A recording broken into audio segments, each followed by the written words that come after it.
여호수아서 3장 1절에서 6절까지의 말씀 다 같이 한 목소리로 합독하시겠습니다. 또 여호수아가 아침에 일찍이 일어나서 그와 모든 이스라엘 자손들과 더불어 시딤에서 떠나 요단에 이르러 건너가기 전에 거기서 유숙하니라. 사흘 후에 관리들이 진중으로 두루다니며 백성에게 명령하여 이르되 너희는 레위 사람 제사장들이 너희 하나님 여호와의 언약궤 매는 것을 보거든 너희가 있는 곳을 떠나 그를 뒤따르라. 그러나 너희는 그 사이 거리가 2000규빗쯤 되게 하고 그것에 가까이 하지는 말라. 그리하면 너희가 행할 길을 알리니 너희가 이전에 이 길을 지나 보지 못하였음이라 하니라. 여호수아가 또 백성에게 이르되 너희는 자신을 성결하게 하라. 여호와께서 내일 너희 가운데에 기이한 일들을 행하시리라. 여호수아가 또 제사장들에게 말하여 이르되 언약궤를 메고 백성 앞에 앞서 건너라 하매 곧 언약궤를 메고 백성 앞서 나아가니라. 아멘.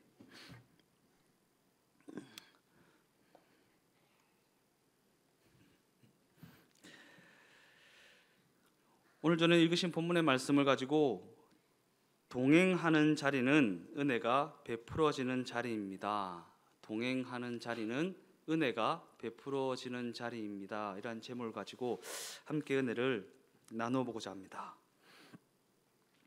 오늘 본문을 보니까 여호수아가 아침에 일찍이 일어나 이스라엘 사람들과 더불어 시딤에서 떠나 요단에 이르게 되었다라는 기록으로 시작하고 있습니다.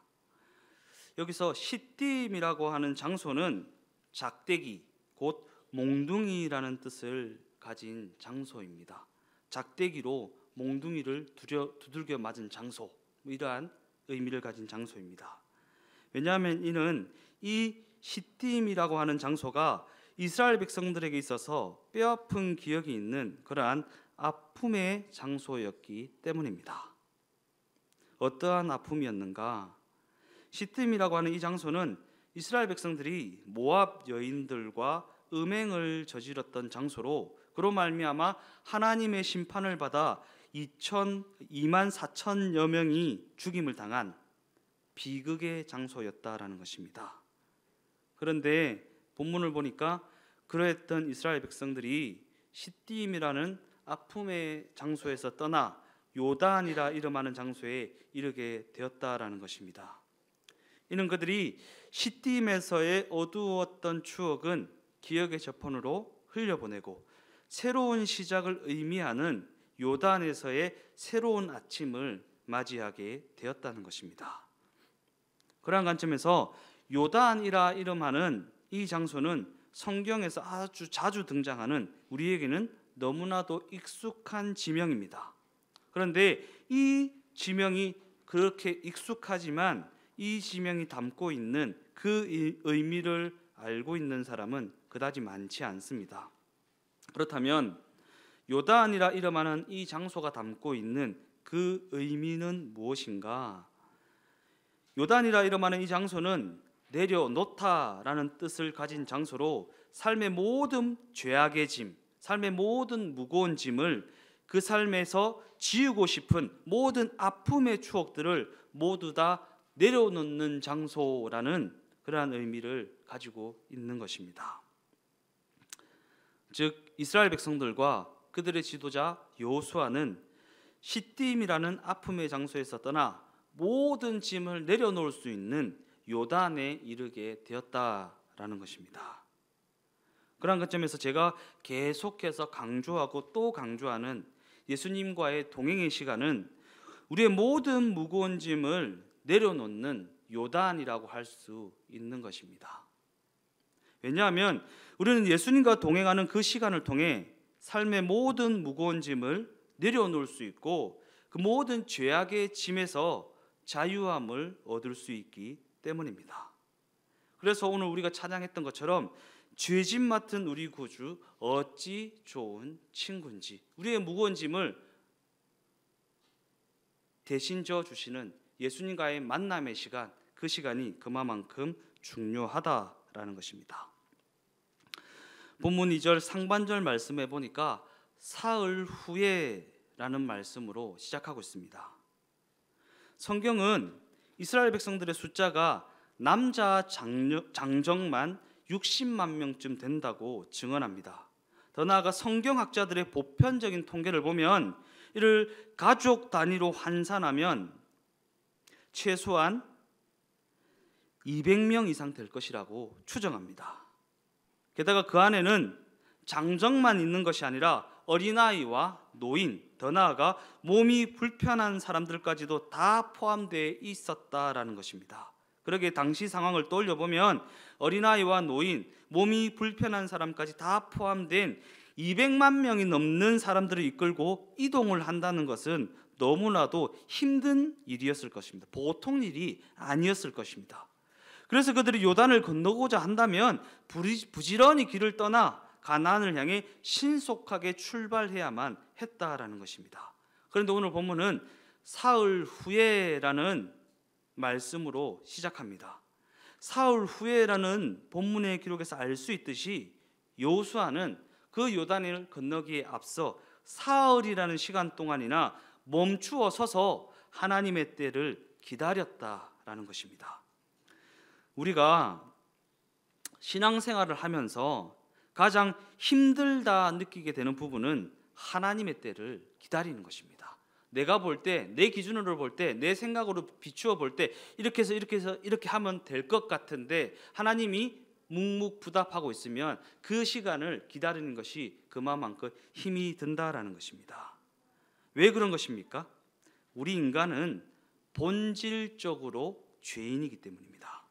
그리고 우리가 가진 가장 본질적인 죄인의 모습은 하나님 없이 혼자서 스스로 무엇인가를 결정하려고 하는 모습입니다. 이는 아담과 하와의 선악과 범죄로 말미암아 우리 인간 속에 하나님 없이 무엇인가를 결정하고자 하는 죄성이 들어오게 되었기 때문입니다. 그 때문에 우리 인간은 하나님의 때를 기다리지 못하는 것이고 계속해서 스스로 무엇인가를 결정하며 살아가려고 하는 것입니다. 그 대표적인 예가 구약 창세기에 기록되어 있습니다. 창세기 18장 14절 말씀을 보니까 여호와께 능하지 못한 일이 있겠느냐, 기한이 이를 때에 내가 내게로 돌아오리니 사라에게 아들이 있으리라. 하나님께서는 아브라함에게 이와 같은 약속의 메시지를 주셨습니다. 하나님께서 그에게 이러한 약속의 메시지를 주셨다면 10년이 지나도 20년이 지나도 그 약속을 믿고 기다려야 할 것입니다. 왜? 하나님이 주신 메시지니까. 그러나 그럼에도 불구하고 아브라함은 그 약속의 때를 기다리지 못했고 사라의 태가 아닌 하갈의 태를 통해 이스마엘을 낳게 됨으로 말미암아 엄청난 비극이 시작되게 하고야 말았다라는 것입니다. 결론적으로 이 사건은 전 인류에게 엄청난 비극을 가져다 주는 그러한 사건이 되어버리고 말았습니다. 왜냐하면 중동에서 벌어진 이 사건은 단순히 집안의 비극으로 끝난 것이 아니라 지금도 세계 곳곳에서 벌어지고 있는 비극적인 전쟁의 뿌리가 되고 있기 때문입니다. 이처럼 하나님의 때를 기다리지 못했던 아브라함의 그 잘못된 선택으로 말미암아 세계 곳곳에서는 지금 이 시간에도 비극적인 테러가 끊이지 않고 있다라는 것입니다. 이와는 반대로 여호수아는 그 요단 앞에 멈추어 서서 사흘이라는 시간 동안 하나님의 약속의 때를 기다렸습니다.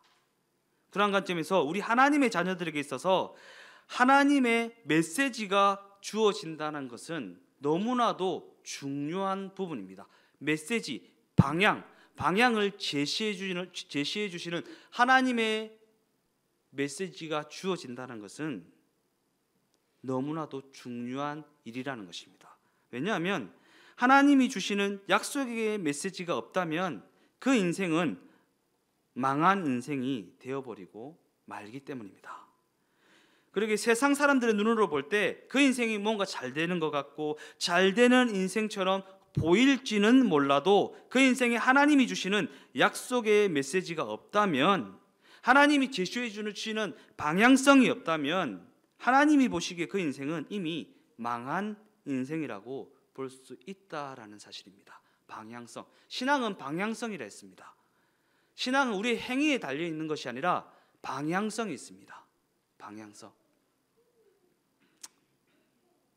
그만큼 우리의 방향을 제시해 주시는 하나님의 약속의 메시지가 그만큼 중요하다라는 것입니다. 그리고 그 인생에 하나님의 메시지가 없다면, 하나님의 약속이 없다면 그 인생은 하나님이 성취해 가셔야 할 그 어떤 약속도 가지지 못한 인생이 되어버리고 맙니다. 그러기에 우리는 과연 나의 인생에는 하나님이 주시는 약속의 메시지가 있는지 정직하게 살펴보고 또 돌아보고 해야 한다라는 것입니다. 하나님의 약속의 메시지가 없는 인생은 너무나도 불행한 인생입니다. 왜냐하면 그 인생에는 약속을 이루어 가시는 하나님의 그 어떤 역사하심도 나타나지 않을 것이기 때문입니다.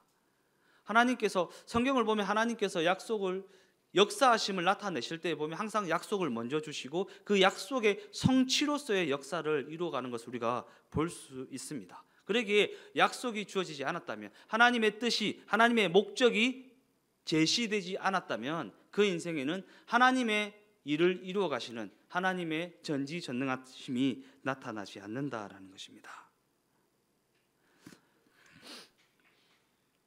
그러한 관점에서 여호수아에게는 이와 같은 하나님의 역사하심이 필요했고, 그래서 그는 그 요단에 멈추어 서서 약속의 메시지가 주어지기까지 기다리고 또 기다렸다라는 것입니다.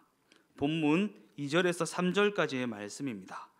사흘 후에 관리들이 진중으로 두루다니며 백성에게 명령하여 이르되, 너희는 레위 사람 제사장들이 너희 하나님 여호와의 언약궤에 매는 것을 보거든 너희가 있는 곳을 떠나 그 뒤를 따르라. 드디어 하나님의 약속의 메시지가 관리들을 통해 온 백성에게 하달되게 됩니다. 그리고 하달된 그 약속의 메시지는 여호와의 언약궤에 집중하라라는 메시지였습니다. 그렇다면 여호와의 언약궤에 집중하라라는 메시지는 어떠한 메시지인가? 이를 알기 위해 우리는 그 언약궤 안에 무엇이 들어있는지 살펴보아야 하는 것입니다. 여호와의 언약궤 안에는 아론의 쌍난 지팡이, 만나를 담는 항아리, 십계명의 돌판, 이렇게 세 가지 물건이 담겨져 있었습니다. 그리고 이 세 가지 물건에는 하나의 공통점이 있습니다. 그 공통점은 하나같이 인간의 죄악됨을 고발하고 있다라는 공통점입니다. 그렇다면 언약궤 안에 담겨져 있던 이 세 가지 물건을 자세히 한번 살펴보도록 하겠습니다. 첫 번째로 아론의 쌍난 지팡이입니다. 신명기 말씀을 보니까 아론의 쌍난 지팡이를 언약궤에 넣으라, 백성의 패역함의 상징이니라 라고 기록하고 있습니다. 어떠한 연유에서 이와 같이 기록하게 되었던 것인가? 먼저 이 아론의 쌍난 지팡이는 고라 자손 때문에 생겨난 물건입니다. 고라 자손은 모세의 지도력에 반기를 들었는데, 이는 단순히 사람의 지도력에 반기를 드는 것이 아니라 하나님을 향한 반항이었습니다. 왜냐하면 모세는 하나님이 세우신 하나님의 지도자였기 때문에. 이 때문에 하나님께서는 그들을 무섭게 징계하셨고, 그 징계로 인해 무수한 고라 자손들은 무참히 죽임을 당하게 되었다는 것입니다. 더 나아가 하나님께서는 하나님이 세우신 지도력의 상징으로 죽은 지팡이에 싹이 나는 기적을 보여주셨고, 이는 우리로 하여금 그들의 패역함을 늘 기억하라 라는 뜻으로 그것을 언약궤에 넣도록 명령하셨다라는 것입니다. 두 번째 물건은 만나를 담는 항아리입니다. 그리고 만나는 하나님의 기적과 하나님의 전지전능하심을 상징하는 물건입니다. 그러나 그에 앞서 우리는 그러한 만나가 이스라엘 백성들에게 매일같이 내리게 되었던 그 배경을 살펴보아야 합니다. 왜냐하면 만나의 목적은 단순히 이스라엘 백성들의 허기를 채워주기 위함이 아니었기 때문입니다. 이스라엘 백성들은 하나님께 이와 같은 요구를 합니다. 하나님, 홍해를 건너게 하셨으면 먹고 사는 문제도 해결해 주셔야 하는 거 아닙니까? 먹고 사는 문제만 해결해 주시면 하나님을 더욱 잘 섬기겠습니다. 하나님께서는 이스라엘 백성들의 이러한 요구에 만나를 내려주십니다. 그런데 하나님께서 이스라엘 백성들에게 만나를 내려주시는 그 이면에는 이러한 특별한 의도가 숨겨져 있었습니다. 진정 먹고 사는 문제만 해결되면 나를 더욱 잘 섬기는지 한번 보겠다라는 거예요. 한번 보겠다. 진짜 먹고 사는 문제 해결해 주면 나를 진짜 잘 섬기는지 내가 한번 보겠다. 즉 하나님께서는 정말 그러한지 확인하는 차원에서 만나를 내려주셨고, 이에 대해 그들이 고기를 달라 하면 메추라기라고 하는 고기까지도 보내주셨다는 것입니다. 그런데 그 결론은 어떠했습니까? 정말 그들이 하나님을 잘 섬기었는가? 하나님께서 그러한 기적을 베풀어 주셨음에도 불구하고 그들은 단 한 번도 하나님을 온전히 쫓은 적이 없었다라는 사실입니다. 모세는 이러한 안타까운 결과를 구약 신명기서를 통해 이렇게 기록합니다. 신명기 8장 3절 말씀입니다. 너를 낮추시며 너를 줄이게 하시며 또 너도 알지 못하며 내 조상들도 알지 못하던 만나를 내게 먹이신 것은 사람이 떡으로만 사는 것이 아니요 여호와의 입에서 나오는 모든 말씀으로 사는 줄을 네가 알게 하려 하심이니라. 이처럼 하나님께서 만나를 내려주신 것은 먹고 배부르라는 그러한 의미만을 내포하는 것이 아니라는 것입니다. 이는 우리 인간이 먹고 사는 문제가 해결되어야 하나님을 잘 섬길 수 있는 것이 아니라 여호와 하나님의 입에서 나오는 모든 말씀으로 말미암아 하나님의 다스림을 받아 살아가게 되는 그러한 존재라는 것을 말해주는 대목입니다.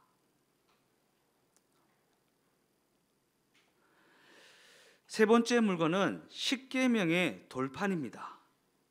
그런데 이 돌판은 최초에 받은 돌판이 아니라 두 번째로 받은 돌판이었습니다. 왜냐하면 첫 번째 돌판은 십계명의 돌판을 받아 내려오던 모세가 금송아지를 숭배하고 있는 백성들의 모습을 보고 화가 나서 부수어 버렸기 때문입니다.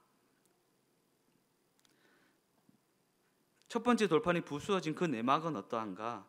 모세가 십계명의 돌판을 받아서 내려오는데 밑에서 춤추는 소리가 나서 가보니까 자신의 백성들이 금송아지 신상을 만들어 놓고 부어라 마셔라 하며 춤추며 방탕하며 그 송아지를 향해 이것이 우리를 애굽에서 인도해낸 여호와 하나님이다 라고 고백하며 있었다라는 것입니다. 그리고 그 광경을 본 모세는 머리 끝까지 화가 나서 그 돌판을 집어 던졌고 그렇게 해서 첫 번째 돌판은 부서져 버리게 되었다는 것입니다. 그리고 이 일로 말미암아 모세는 다시 두 번째 돌판을 받아오게 되었고 두 번째로 받아온 십계명의 돌판은 그들의 죄악됨을 고발하는 그러한 물건으로 여겨지게 되었다라는 것입니다. 지금까지 언급한 세 가지 물건이 공통적으로 상징하는 부분은 어떠한 부분입니까? 우리 인간은 우리의 의지와 우리의 노력과 우리의 실력으로는 결코 하나님이 요구하시는 거룩의 수준에 도달할 수 없는 본질적 죄인이라는 것입니다. 우리는 이 사실을 명심해야 합니다. 본질적 죄인이라는 부분. 내가 노력해서 내 본질을 바꿀 수 있는 것이 아닙니다. 아닙니다. 내가 기도 많이 하고 내가 성경 많이 읽고 내가 경건의 시간을 더 많이 갖는다고 해서 내 본질이 바뀌는 것이 아니다라는 것입니다.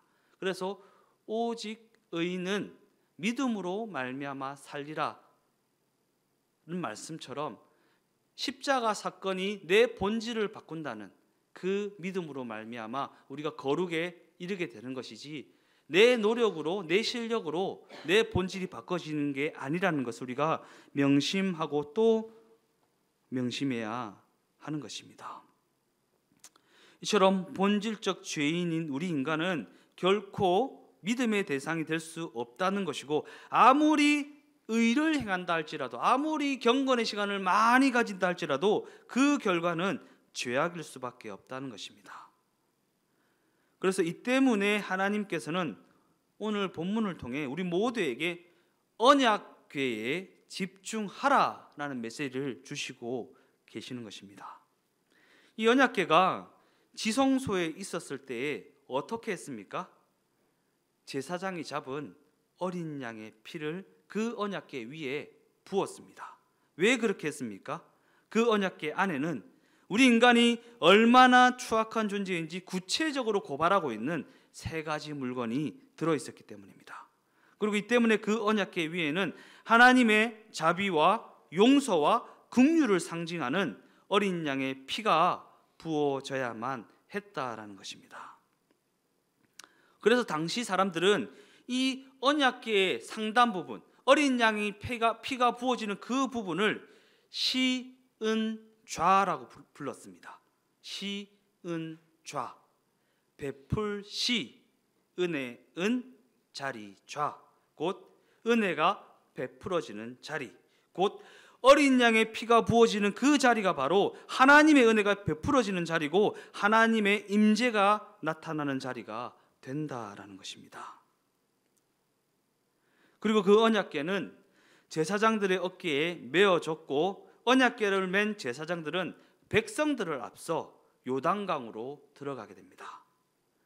우리는 이와 유사한 장면을 어디에서 발견할 수 있습니까? 신약 성경 예수님의 침례 장면에서 떠올릴 수 있습니다. 예수님이 침례를 받으시기 위해 요단강으로 나아오셨을 때 침례 요한은 이렇게 말합니다. 보라, 세상 죄를 지고 가는 하나님의 어린 양이로다.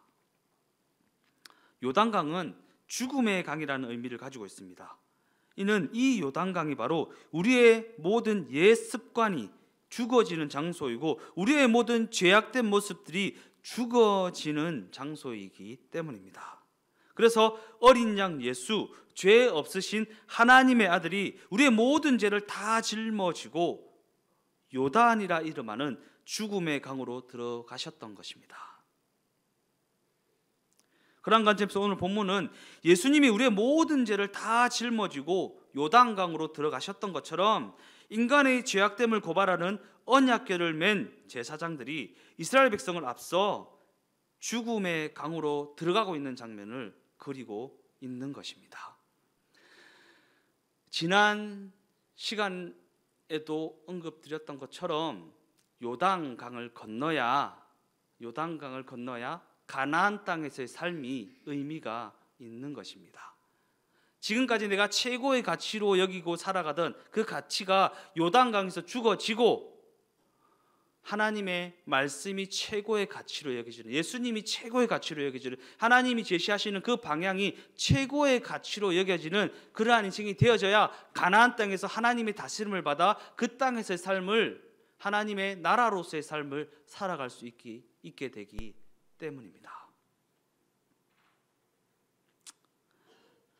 결론적으로 어린 양 예수께서 우리의 죄악됨을 고발하는 언약궤를 메시고 우리를 앞서 죽음의 강이라고 불려지는 요단으로 들어가셨습니다. 이는 우리 모두가 십자가를 의지하여야만 그 본질이 변화되는 죄악된 존재라는 것을 말해주는 대목입니다. 이는 동행하시는 예수님을 의지하여야만 방향을 찾을 수 있고 그 방향을 그 방향에 내 삶을 맞추어 나갈 수 있는 연약한 존재라는 것을 말해주고 있다라는 것입니다. 즉 하나님께서는 회개하는 마음으로, 회개가 뭐죠? 회개. 울고불고하는 건 회개 아니잖아요. 방향을 수정하는 거. 방향을 수정하겠다는 마음으로 요잔을 찾는 자들의 삶에 예수님을 의지하겠다, 예수님께서 제시하시는 방향에 내 삶을 맞추어 나가겠다라고 결단하는 마음으로 예수님과 동행하는 그 자리를 찾는 자들의 삶에 용서와 은혜라는 새로운 기회를 부여하시고 새로운 삶을 약속해 주신다라는 것입니다.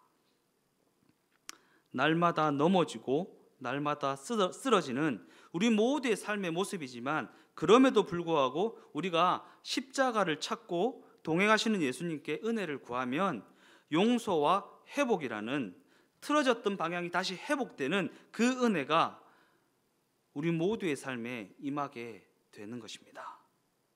그러므로 십자가의 다함 없는 은혜와 동행하시는 예수님의 전지전능하신 능력으로 우리의 삶의 방향을 날마다 예수님의 방향에 맞추어 나가는 우리 모두의 삶이 되어지시기를 예수님의 이름으로 축원드립니다.